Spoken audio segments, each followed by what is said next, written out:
So far, this year has been amazing for Pokemon leaks. You've been getting a ton of just random leaks about Gen 10, even stuff about the new Pokemon Day coming up really soon, which I'm so excited for because that will reveal so much for us, guys. It's gonna be so awesome. I am so excited for Pokemon Day 2026. Guys, let me know what you think they're going to announce. You know, some of the huge rumors are like they're going to do some sort of Pokemon Classic Collection game. Definitely something about Generation 10. Like, I can almost say with certainty that Generation 10 is definitely going to be announced. I mean, I've talked about this a lot on the channel, just about, you know, what are we going to see for the first reveal of Gen 10. So also, let me know what you think we're going to see for Generation 10's first reveal. You know, whether it's like the starter Pokemon. Hopefully, it's not just the logo. Because if you guys remember the Sun and Moon reveal, it was quite literally just a logo. Literally just the logo. We didn't get anything. It's like the whole history of all the Pokemon games. And at the very end of the trailer is just literally Pokemon Sun and Moon. And that was the reveal. So I'm hoping that's not going to be the Gen 10 reveal. Like, I hope we get real substance to it. Something other than just a logo.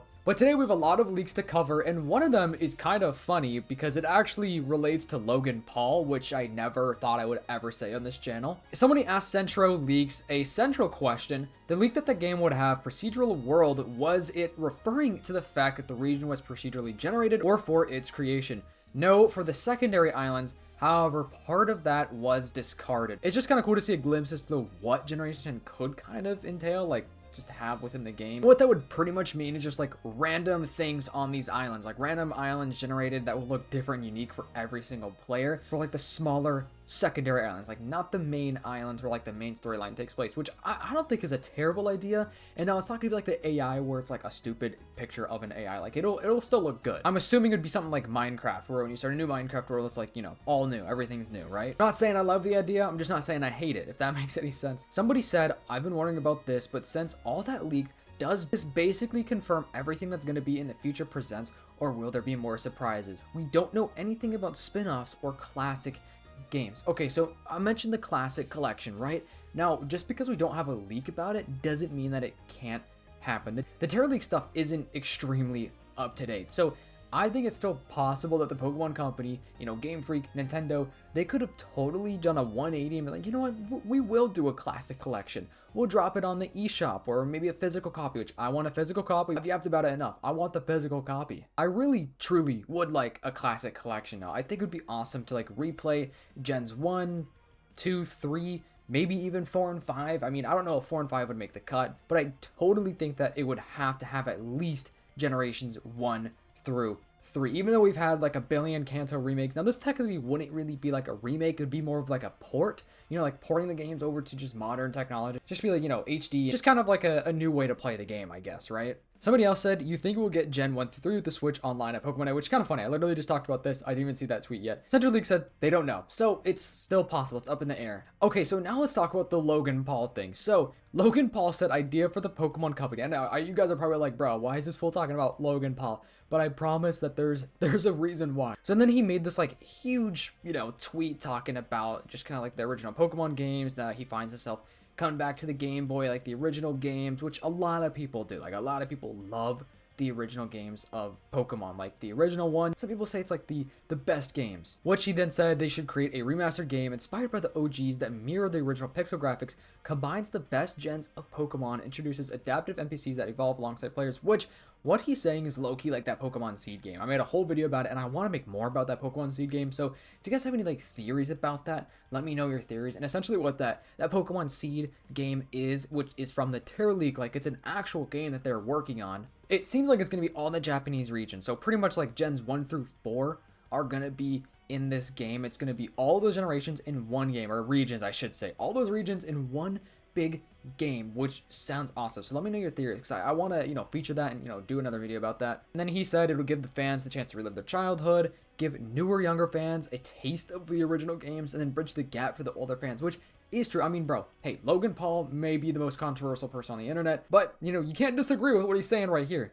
Centro saying the funny thing about this is that we know from Game Freak leaks as of 2024 that they are not planning any remakes until at least 2032, which I think would be black and white remakes, because those are in line next. So it goes 1, 2, 3, and then we had 4, which were the Brilliant Diamond Shining Pearl games, and then Gen 5 remakes are next in line. A lot of people are like, no, it's going to be Johto, which technically Johto already had its remake However, I would love that if we got another Johto remake. I want to go back to the Johto region or like some sort of Legends Johto. I think that's like probably my top 3 most wanted Pokemon game that I would just absolutely love. So Gen 5 though, that remake wouldn't be until the Gen 11 cycle, which is insane. So after Generation 11 is when we would probably see the Gen 5 remakes. I can't believe that. It's gonna be like 10 years from the Gen 4 remakes to the Gen 5 remakes. Oh my goodness, guys.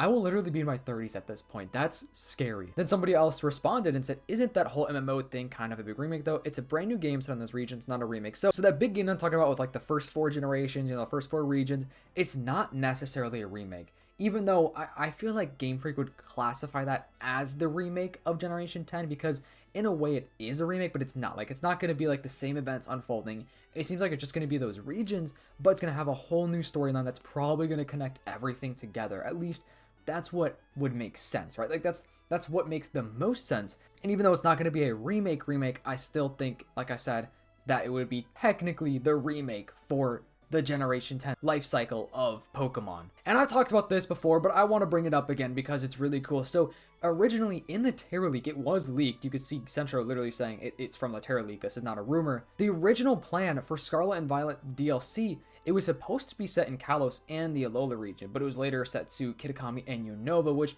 was the Blueberry Academy. Honestly, I am not necessarily upset about that because I thought Kitakami was awesome and the Blueberry Academy was pretty sick. I can't even that was pretty fire. But bro, having that in Kalos would have been a perfect way to like bridge Gen 9 to ZA. And then of course Alola would be awesome. And I need to revisit Alola like really bad, guys. I really need to play Ultra Sun and Ultra Moon. I've never played it. Guys, let me know what I'm missing out on. I need to do it. Let me know what game you started off with too. Like, what was your first ever generation? For me, I love talking with you guys. I love communicating, chatting with you guys, and getting to know you guys. So yeah, let me know. Also, I figure this is probably a good time to shout this out. Make sure to join the Discord. Link to that is in the description down below. You can talk to some awesome people up in there. Nintendo and I are pretty active up in there. So make sure to join. Link is in the description. Let's talk about some more leaks about Generation 10 now. So, Soul Silver Art, which man, he posts some awesome stuff. He always has just some awesome theories and talks about the leaks. This is barely a theory now. Generation 10 Professor resembles Charles Darwin, and the small part of Australia that is in the Gen 10 beta map includes the city of Darwin, a city named after the Charles Darwin. I would put money on the Gen 10 Professor being from or connected to this little Australian part of the Gen 10 region, and that there could be a huge focus on how Pokemon evolve based on their environments. And if he is the one that gives us the starters, at least one Australian animal starter is definitely possible. So from the Terra Leak, this is essentially what the Professor is going to look like. Bro looks wise. This fool has some wisdom. He has one eyebrow and a huge mustache and beard. But you can totally see how he's inspired by Charles Darwin. Like, bro, that has to be. I totally see that. And then here's a very tiny part of the Generation 10 map. Now, this part of the map is on the very bottom right, and this is Australia. This would technically be where real life Australia is, and that is so cool. Now, this could maybe bridge the gap to maybe us getting a full Australian region one day, or even just for the DLC, which I would just prefer Australia to have its entirely own unique region. But you can see right here, here's the TV Islands, which is where that little part of Gen 10's map is based, and there's Darwin. So on that Gen 10 map, Darwin would be like kind of right over it. This has got to happen. I completely agree.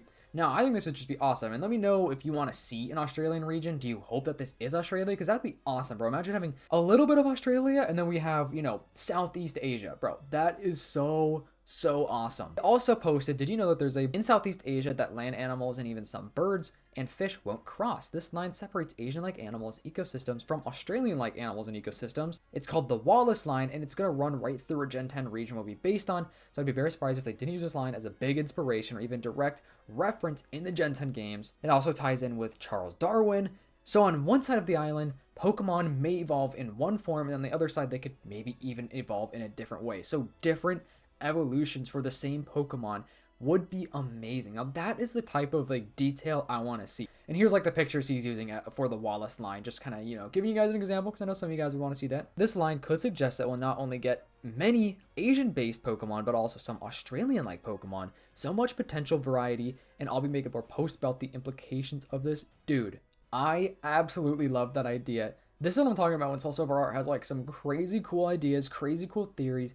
This would be some amazing attention to detail that if they did in this game would make it so much more unique, bro. Generation 10 has the potential to literally be the best Pokemon game of all time. I know it's a huge claim to say, that's huge, right? But I think it's true because this game is going to be huge. The map is going to be very, very large. Tons of animals that they could use inspiration for, you know, the new Pokedex, the new Pokemon, which I hope are awesome. I really hope that this is going to be like one of my new favorite Pokedexes because I feel like I just haven't loved the Pokedex the last couple generations of Pokemon. I don't hate them, but I don't, you know, love them, I guess I should say. But let me know, do you guys like this theory? And what region, you know, has your favorite Pokemon of all time? I hope you guys did enjoy this video. If you were everyone watching this far in the video, comment down below Pop-Tart, just to confuse people that are not watching this far. Hope you guys have a fantastic day. Make sure to leave a like, subscribe to the channel to help reach my goal of 50k subscribers for the end of the year. I'll see you in the next one. Peace.